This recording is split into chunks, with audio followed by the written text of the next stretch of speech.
గురువు ఎందుకు ఏర్పడ్డాడంటే మన దగ్గర ప్రతి జీవుడికి కించిత్ పుణ్యం, సత్వగుణము, ఏదో జ్ఞానమంద అపేక్ష, ముక్తి కావాలనేది అపేక్ష ఎక్కడో లోపల దాక్కున్నట్టుంది.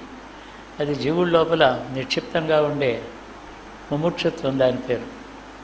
ఈ జన్మలో కాదు, 4 జన్మల తర్వాతైనా అది బయటకు వచ్చి ముక్తి కావాలని అడుగుతాడు.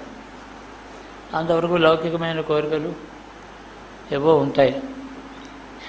భగవంతుడు ఏం చేశాడంటే, నన్ను మీరేం అడగక్కర్లేదు, ఈ సృష్టిలో అన్నీ సిద్ధంగా ఉన్నాయి, మీరు సంపాదించుకొని తినండి.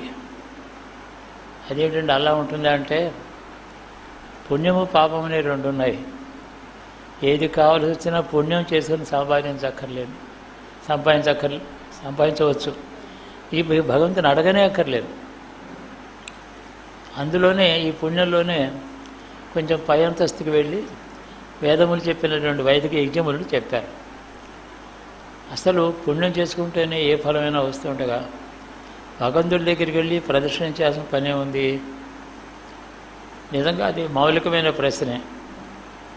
పుణ్యం చేసుకోవడం కాదు, ఇంకా కావాలనంటే యజ్ఞములు ఉన్నాయి.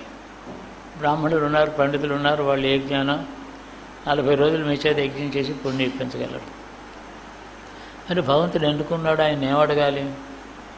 ఏ పుణ్యం చేసినా, ఏ యజ్ఞం చేసినా కూడా దొరకని వస్తువు ఒకటి ఉంది, అది జ్ఞానం.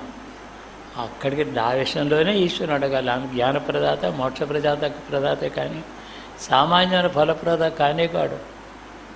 యజ్ఞములు ఉన్నాయి, పుణ్యములు ఉన్నాయి, నా దగ్గరికి ఎందుకు వస్తారు?